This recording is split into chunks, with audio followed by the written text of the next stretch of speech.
예, 우리 옆에 한번 정리하도록 하겠습니다. 기도하면 반드시 좋은 일이 생깁니다.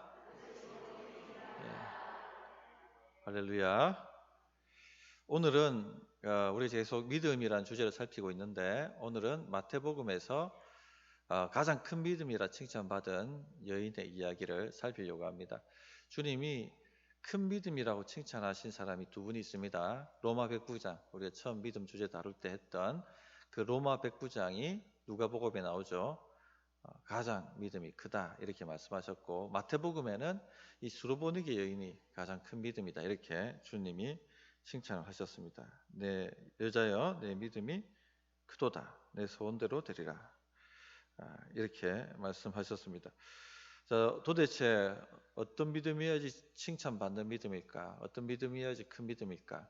하는 것을 우리가 알아야 되겠죠. 그리고 그것을 가지고 우리 믿음을 삼아야 합니다.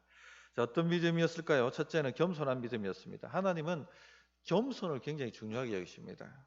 잠언 22장 4절 같은 말씀을 보면 겸손과 여호와를 경외함의 보상은 재물과 영광과 생명이니라. 재물과 영광과 생명을 얻고 싶다면 겸손이 필요하다는 것이죠. 겸손한 사람들이 그것을 얻습니다. 겸손은 이처럼 아주 중요합니다. 자, 수르보니게 여인은 이 겸손한 믿음을 가지고 있었습니다. 어디서 그것을 확인할 수 있죠? 26절, 27절을 보시면 대답하여 이르시되 자녀의 떡을 취하여 개들에게 던짐이 마땅하지 아니하니라. 여자가 이르되 주여 올소이다마는 개들도 제 주인의 상에서 떨어지는 부스러기를 먹나이다. 자, 여기서 자녀는 이스라엘 백성을 말하는 것입니다. 개들은 누굽니까? 이방인들이죠. 유대인들은 이방인을 향해서 개들이라고 그렇게 업신여겼습니다. 율법도 모르고 하나님도 없고 예배도 없고 그렇게 살아가는 짐승처럼 살아가는 그런 사람들이다. 그렇게 생각을 한 것입니다. 이 떡은 또 뭘까요?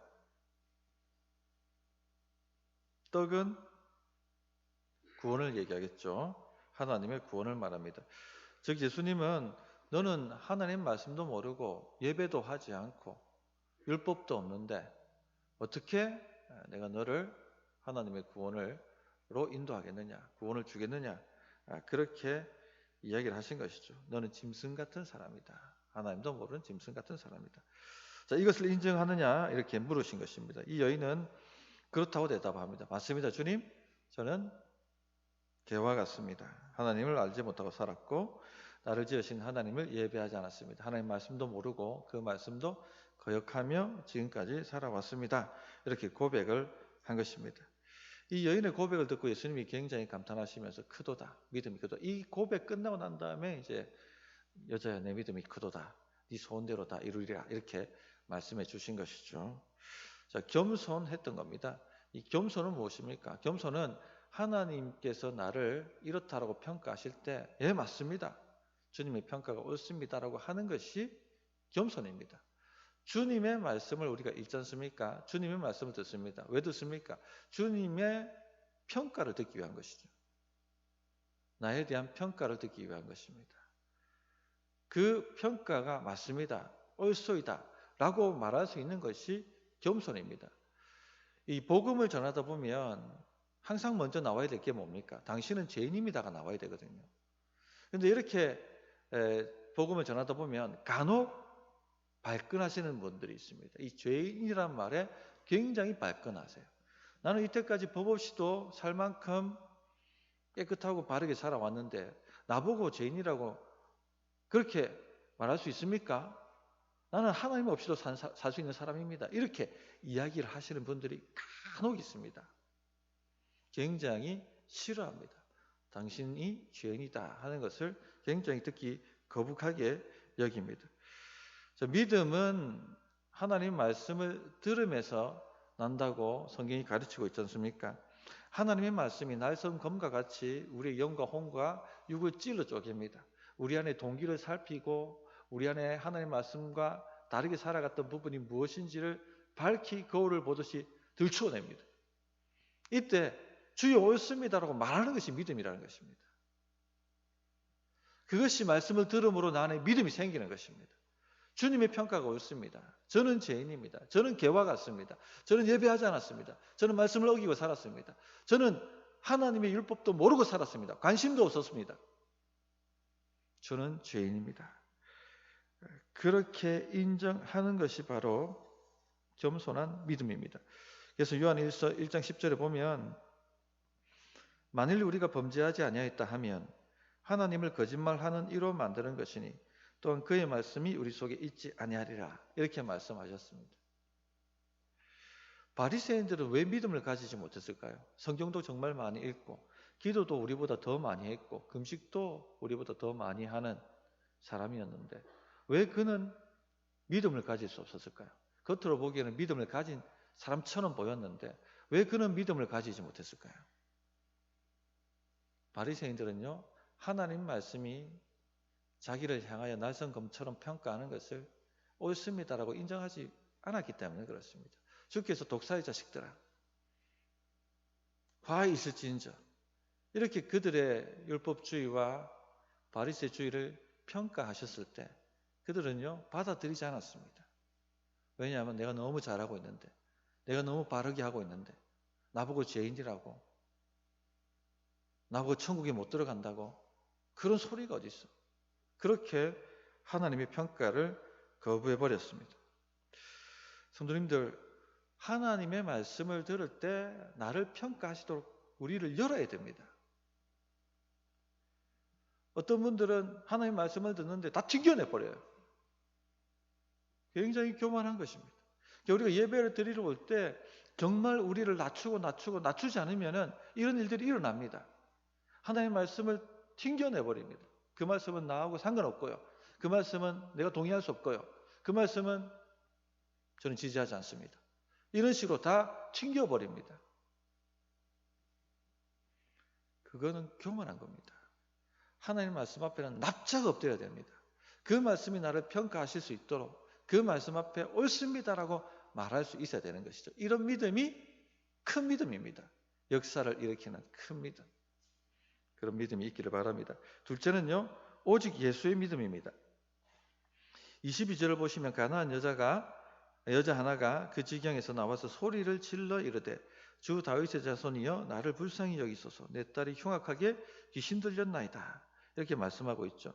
여기서 소리 질렀다는 것은요 지속적으로 계속적으로 소리를 질렀다는 의미입니다. 자, 그런데 예수님은 침묵하십니다.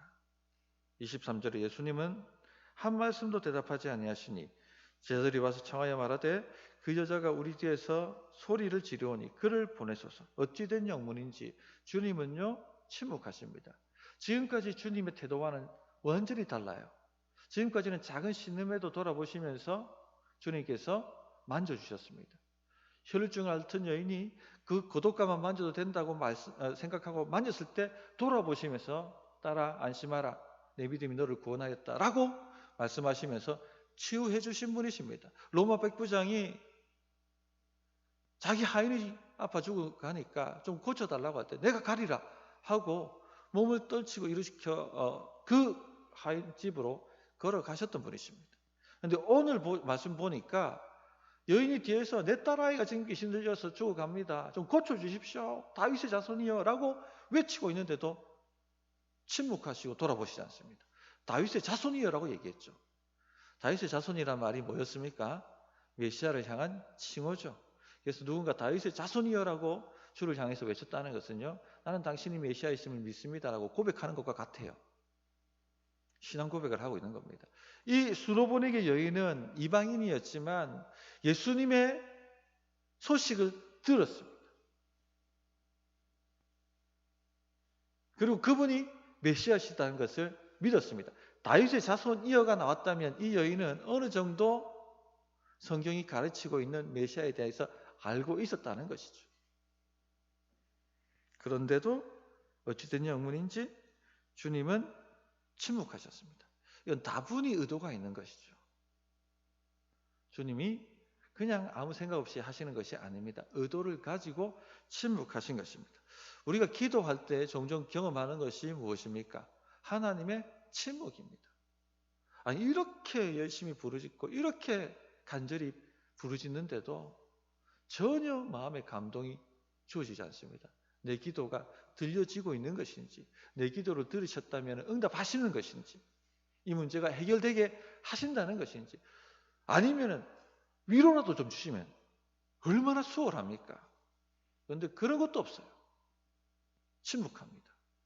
돌아보시지 않습니다. 왜 그럴까요?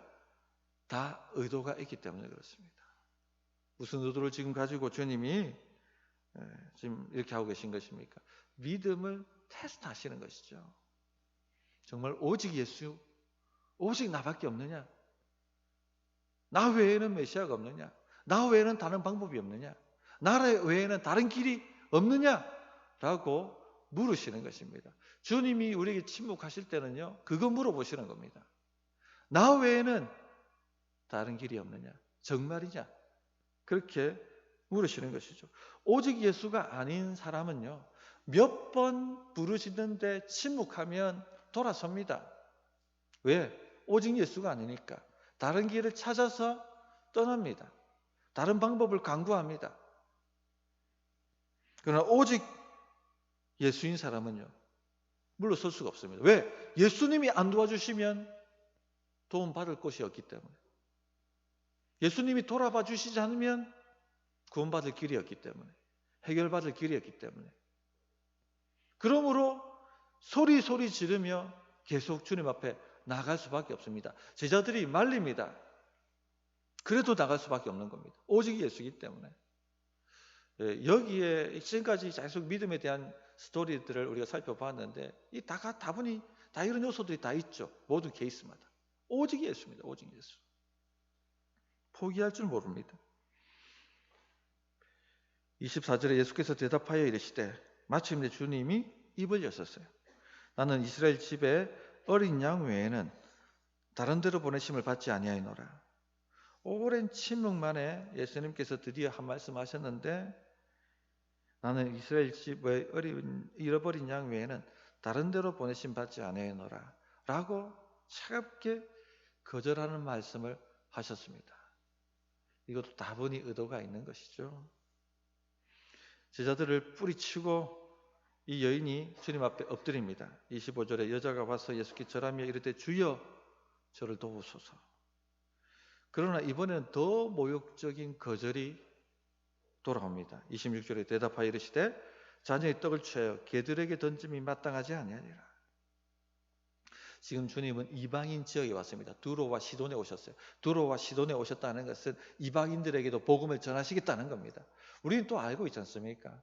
주님이 승천하시면서 사마리아와 땅끝까지 이르러 내 복음을 증거하라고 말씀하셨고, 사도행전에 수많은 제자들이 세계 곳곳으로 세상 끝으로 가서 복음을 전하고 교회를 세웠습니다. 그런데 왜 주님이 여기서 이 말씀을 하실까요? 두로와 시돈에 오셨으면서 왜 이 말씀을 하실까요? 이것도 다분히 의도가 있는 것이죠. 재차 묻는 겁니다. 오직 난가? 오직 예수인가? 나 외에는 길이 없는가? 또 묻고 또 물으시는 거예요. 믿음을 테스트하시는 것이죠. 이 여인은요, 마지막까지 계속 얘기합니다. 옳소이다. 옳소이다. 저는 개입니다. 그러나 자녀의 떡의 부스러기를 개들이 먹지 않습니까? 저는 주님이 저에게 주실 줄 믿습니다. 오직 저는 예수입니다. 오직 주만이 메시아이십니다. 그렇게 고백을 하고 있는 겁니다. 이것을 보시고 주님이 큰 믿음이다. 내 믿음이 크도다 라고 하신 것입니다. 성도님들, 오직 예수인가를 점검하십시오. 기도 서너 번 해보고 난 다음에 아무 응답 없고 침묵하시면 그냥 시지부지 기도를 끝내는 것은요, 오직 예수가 아니라는 것입니다. 그러니까 역사가 없는 겁니다. 셋째, 주의 선하심을 믿는 믿음입니다. 왜 이토록 이 여인은 예수님의 침묵과 그 모멸찬 거절을 감당하고 끝까지 주님 앞에 나갔을까요? 예수님은 내게 선하시다는 것을 믿는 것이죠.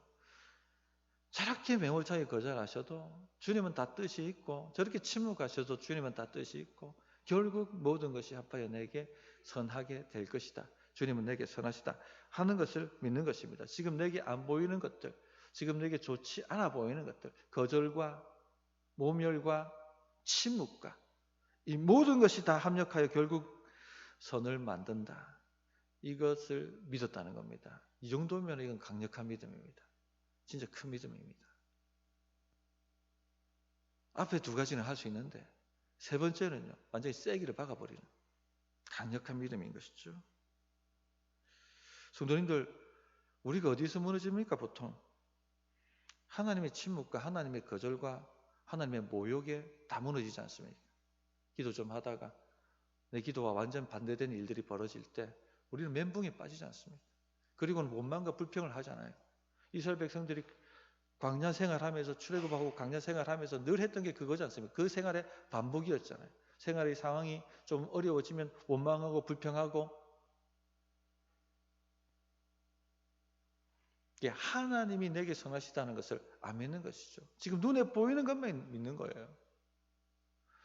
모두 다 뜻이 있고 모두 다 의미가 있고 결국은 나에게 선한 것이 되어서 돌아오게 하시기 위해서 지금 이렇게 보석을 두시고 계시다 하는 것을 안 믿는 것입니다. 그러니까 원망과 불평이 올라오는 겁니다. 낙심하고 뒤로 물러서고, 왜 하나님 나를 괴롭게 만드시느냐?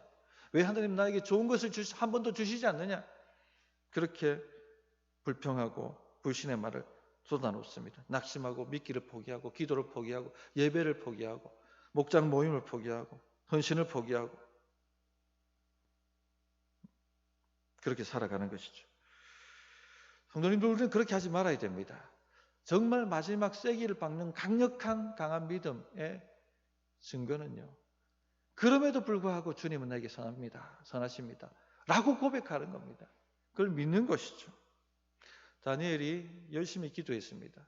기도한 죄밖에 없습니다. 주님을 경외하고 믿었던 것밖에 없습니다. 그러나 결과가 무엇이었습니까? 사자굴에 던져지는 것이었습니다. 비참했습니다. 그러나 끝까지 믿는 것이죠. 주는 내게 선하시다. 응답이 이렇게 오네? 그럼에도 불구하고 주는 내게 선하시다. 의미가 있지, 뜻이 있지, 의도가 있으시지. 다니엘과 세 친구도 열심히 기도하지 않았겠습니까? 저 풀무불에 던져지지 않도록, 저 신상이 절하지 않게. 그러나 응답이 어떻게 옵니까? 주여 이 위기에서 우리를 구원하소서 했지만 그들은 풀무불에 던져지는 것으로 응답을 받았습니다. 그러나 그들은 포기하지 않았죠. 주님이 우리를 구원하십니다. 그러나 그렇게 하지 않는다 하실지라도 우리는 주를 포기하지 않습니다. 왜? 주님은 내게 선하시기 때문에. 이 믿음이 깔려 있는 겁니다. 이게 강력한 믿음입니다. 쐐기를 박는 믿음입니다. 우리가 하나님을 오해했다라는 책에 김형익 목사님은 죄를 이렇게 정의하셨어요. 하나님이 우리에게 선하시다는 것을 믿지 않는 것이 죄입니다. 보통 죄를 불법이라고, 하나님의 말씀을 벗어난 거라고 정의하는데, 이분은 하나님이 선하시다, 우리에게 선하시다는 것을 믿지 않는 것이 죄라고 정의를 하셨습니다. 그렇죠? 아담과 하와가 왜 죄를 범했습니까? 이 선악과가 너무 좋은 건데, 이거 먹으면 눈이 밝아져서 하나님과 같이 되는데, 하나님께서 너희가 선하게 되는 것을, 너희에게 유익한 것을 하지 않기 위해서 이것을 금하셨다라고 유혹했던 거죠. 하나님은 내게 선하시지 않아. 하나님 나에게 뭔가를 아끼고 계셔. 하나님 나에게 100%를 주시지 않아. 그 거짓말에 넘어간 것입니다. 그래서 죄는요, 하나님이 내게 선하시다, 하나님 나에게 100%를 주신다 하는 것을 믿지 않는 것이 바로 죄입니다. 반대로 믿음은 뭡니까? 하나님 나에게 100%를 주신다, 하나님 나에게 선하시다, 이것을 어떤 상황과 환경 속에서도 끝까지 믿는 것, 그것이 강력한 믿음입니다. 말씀을 정리하겠습니다. 여자여, 내 믿음이 크도다, 내 소원대로 되리라. 우리도 이 칭찬을 다 들어야겠습니다. 그래서 우리 성도님들이 기도하시고 간구하는 모든 것들이 주의 뜻 가운데 이 말씀들처럼 내 소원대로 되리라처럼 되어지는 역사가 올 한 해 일어났으면 좋겠습니다. 자, 그러려면 믿음이 커야 됩니다. 첫째, 겸손하십시오. 말씀 앞에 쫙 하고 엎드리십시오. 말씀을 튕겨내지 마세요. 나하고 완전히 다른 생각과 나하고 완전히 내 마음에 완전히 다르게 들린다 할지라도 일단은 삼키십시오. 받아들이십시오. 그게 겸손입니다. 둘째는 오직 예수밖에 없어야 됩니다. 한두 번 하다가 포기할 것 같으면 하나님만 못합니다. 한번 시작했다면 끝까지 주님 앞에 나아가야 합니다. 셋째, 어떤 일이 일어날지라도 어떻게 응답할지라도 주님은 내게 선하시다 하는 믿음을 붙잡으십시오. 그러면요 주님께서 마지막에 이렇게 선언해 주실 것입니다. 내 믿음이 크도다. 내 소원대로 되리라. 자, 우리 말씀을 가지고 한번 기도하겠습니다. 눈을 감으시고